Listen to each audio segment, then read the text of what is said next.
Materi yang ke-10, struktur dan fungsi jaringan pada hewan yang kedua. Proses perkembangan embrio. Embrio adalah organisme atau sel yang hidup pada awal masa pertumbuhan yang tidak bisa bertahan hidup sendiri. Di sini kita akan membahas embrio pada manusia. Embrio pada manusia adalah organisme yang berkembang biak secara seksual ketika sel sperma yang membuahi ovum yang nantinya akan membentuk sel yang disebut zigot, di mana zigot memiliki DNA dari ayah dan ibu. Embrio terbentuk antara umur 3-5 minggu kehamilan, dan pada minggu ini sudah nampak rangkaian anggota tubuhnya. Proses pertumbuhan dan perkembangan embrio.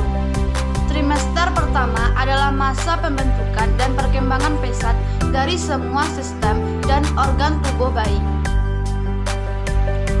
Perkembangan janin pada trimester kedua memasuki kehamilan trimester kedua. Sistem saraf.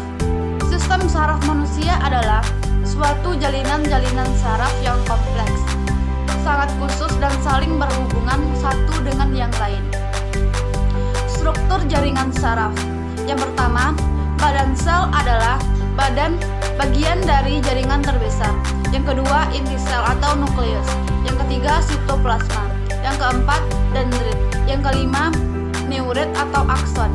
Yang keenam, sel sekuat. Yang ketujuh, sel saraf sinensis. Cara kerja sel saraf dapat terbagi tiga, yaitu yang pertama, sel saraf sensorik, yaitu sel saraf yang memiliki fungsi menerima rangsangan dari reseptor, yaitu alat indera. Yang kedua, sel saraf motorik, merupakan sel saraf yang memiliki fungsi mengantarkan rangsangan ke efektor, yaitu otot dan kelenjar. Yang ketiga, sel saraf penghubung, yaitu sel saraf yang memiliki fungsi menghubungkan sel dari saraf satu dengan sel saraf lainnya. Sistem endokrin. Sistem endokrin disebut juga kelenjar buntu, yaitu kelenjar yang tidak mempunyai saluran khusus untuk mengeluarkan sekretnya. Sel-sel penyusun organ endokrin, yaitu sel neus sekretori dan sel endokrin sejati.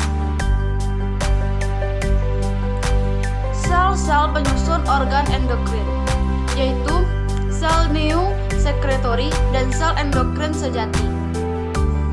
Sistem integumen.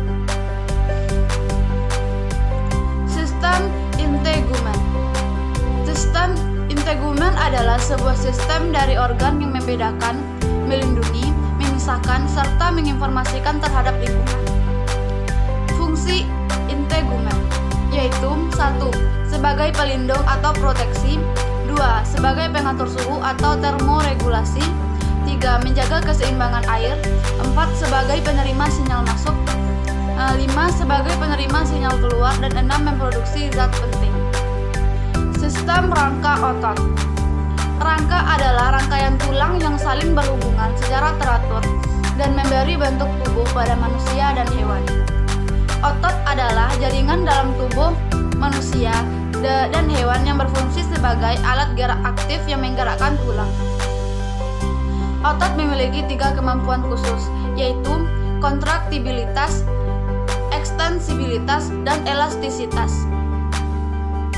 Jenis-jenis otot diantaranya 1. Otot lurik, 2. Otot polos, 3. Otot jantung. Jaringan pada otot yaitu sebagai berikut: jaringan otot polos dan jaringan otot lurik. Sistem imun dan limfatik.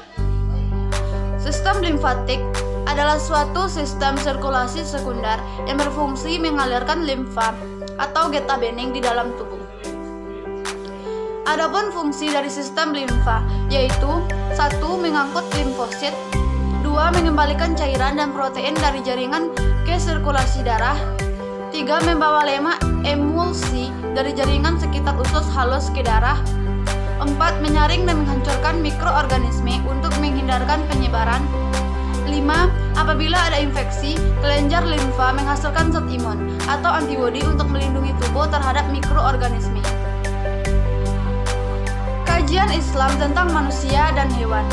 Surah Al-Mursalah ayat 20-22. Yang artinya, bukankah kami menciptakan kamu dari air yang hina, kemudian kami letakkan dia di dalam tempat yang kokoh atau rahim sampai waktu yang ditentukan. Lalu kami tentukan atau bentuknya, maka kamilah sebaik-baiknya yang menentukan.